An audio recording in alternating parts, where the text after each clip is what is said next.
All right, this is OneLastMidnight. Welcome back to another episode of Astroneer. And today we're going to look at timers, repeaters, let's call it a switch. The reason why I'm calling it three names is because I've heard it referred to as three names, but to me, it is just specifically a switch. The ability to be able to turn something on and off in some sort of timely manner. So I guess that would be a timer switch. Maybe it's a timer switch. The vernacular for this is all over the place because I don't think anybody has really come up with a good term. All right, let's call it a timer switch. That's more appropriate. But look, listen to me. This is all going to change when Automation 2.0 comes out. I don't know if it's going to be called Automation 2.0, but whatever.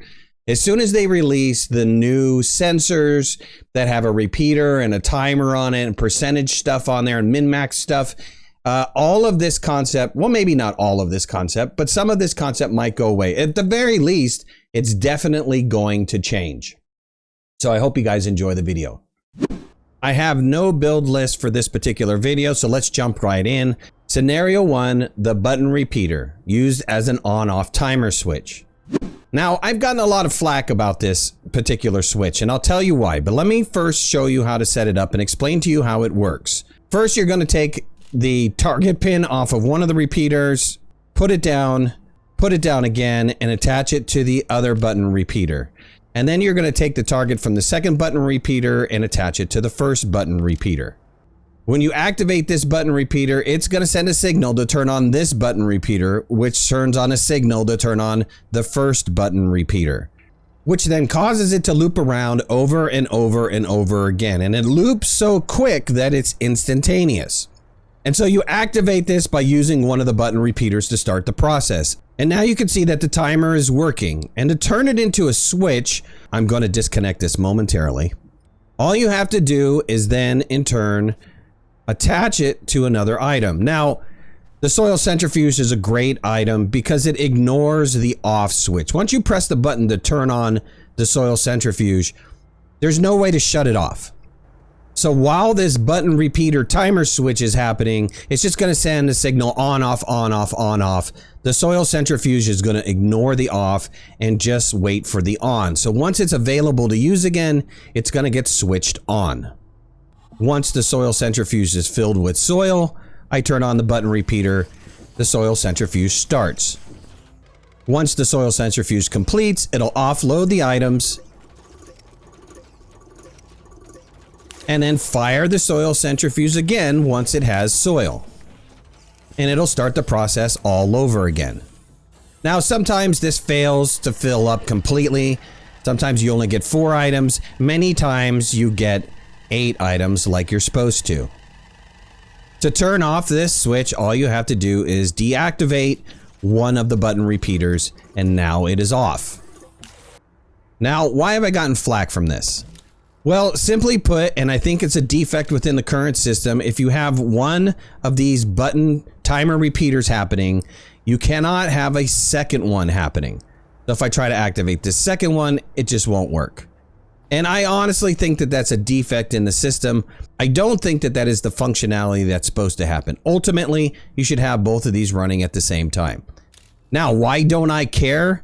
Well, mainly because I have the soil centrifuge doing a process, and while it's doing the process I want it to complete, then I will just come over and deactivate the button repeater timer switch.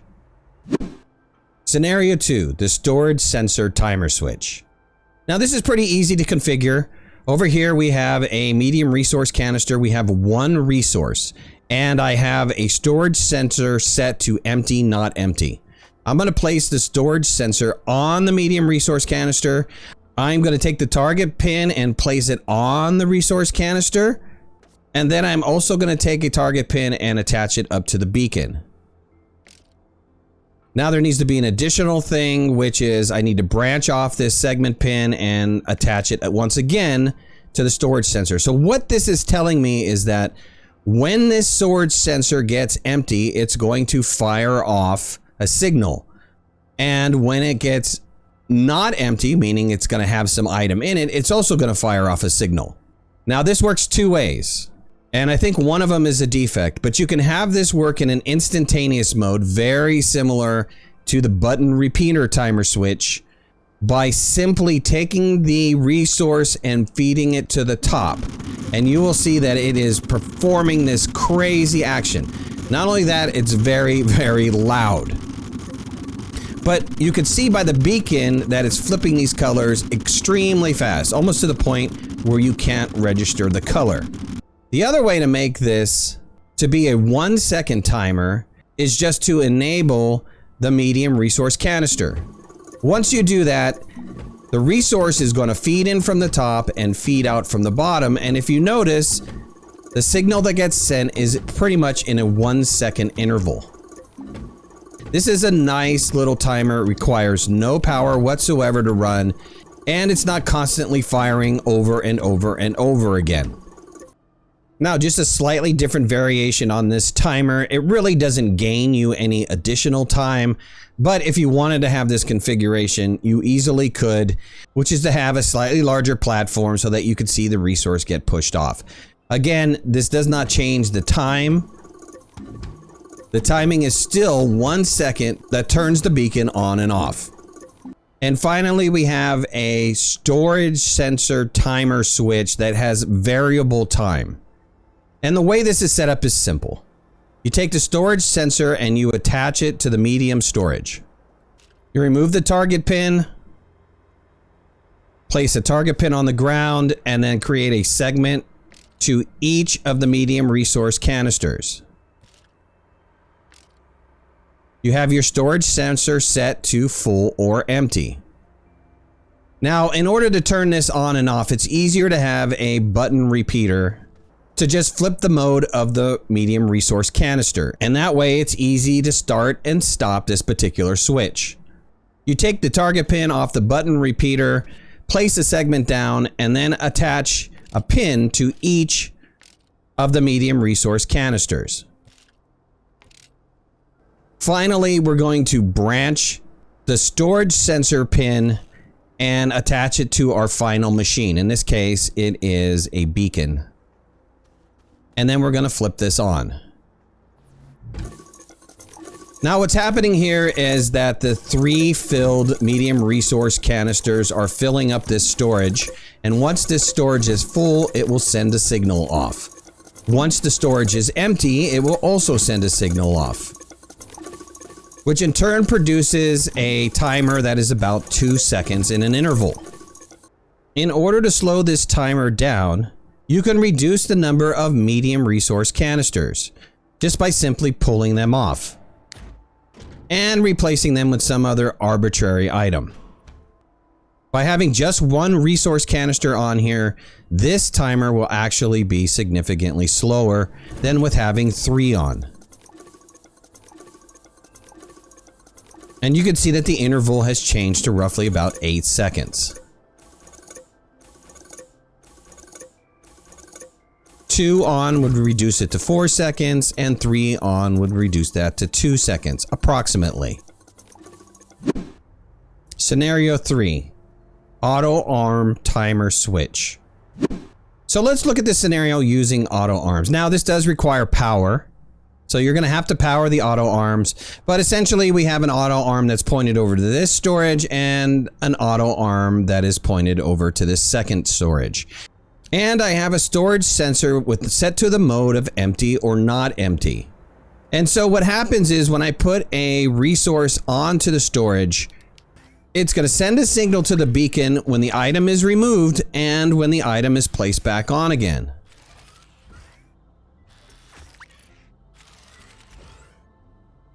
And this timer takes roughly about 4 seconds to run. You can simply turn it off by grabbing the resource away from the AutoArm. Here's a second example of an AutoArm timer switch. Now, this is configured a little bit differently. So we have one of the arms is turned on and the other arm is turned off. And our storage sensor is set to full or empty. And so what happens is one arm grabs and then places. And as soon as this storage is empty, it's going to send a signal back to the AutoArms and it's going to flip the direction of the AutoArms, meaning it'll pick up from over here and place over here. Again, once the storage is full at that point, it'll send another signal and it'll flip the directions of the auto arms. So my items are being picked up from one storage, it is being placed on the other storage. And as soon as this storage becomes empty, it's going to flip the signal to the auto arms and it's going to reverse the direction of the auto arms. It's going to take items from this storage and place it over here. And the reason why the timing is variable is because of the number of resources that are on the storage at any given point in time. So we can speed up this timer by reducing the number of resources that are on a specific storage. If you want this timer to run slower, you would have more items on your storage. Faster, less items on your storage. You could turn this process off by simply either removing the power or removing the resource item. Scenario 4. Let's look at a very simple power sensor variable timer switch.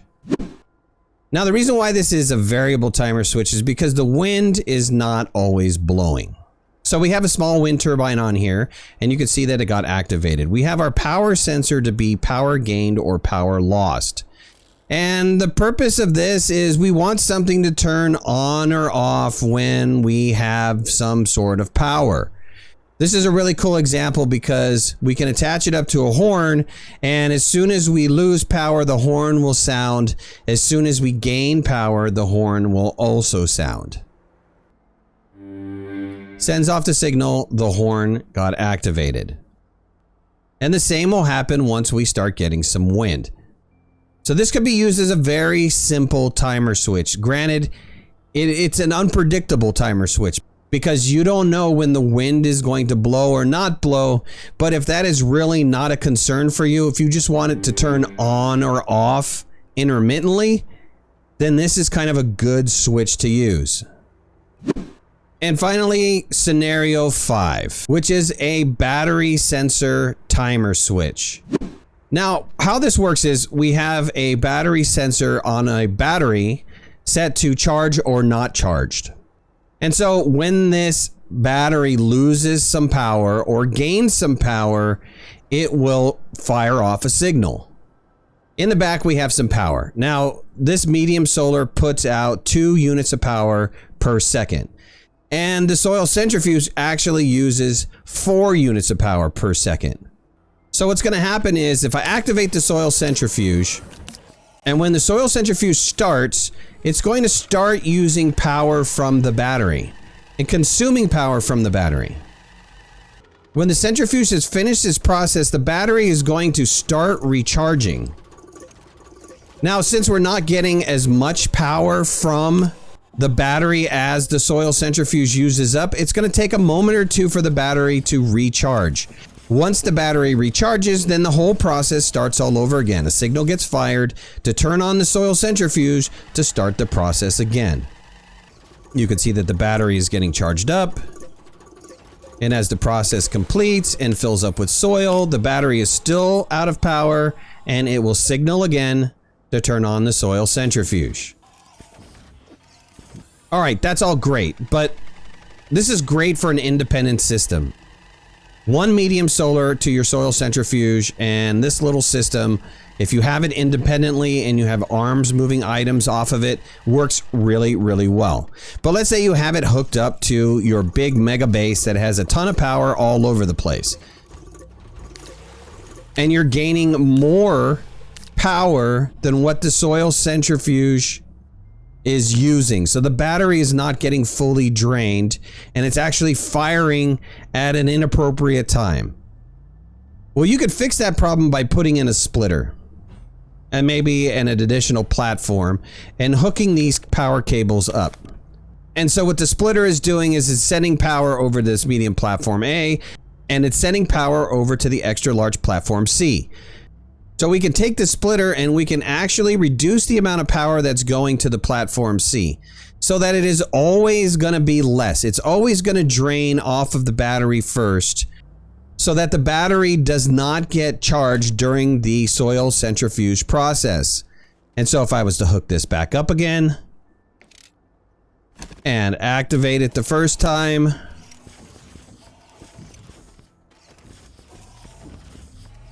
what's going to happen is once it starts running, It once again is going to do the same thing. It's going to drain the battery.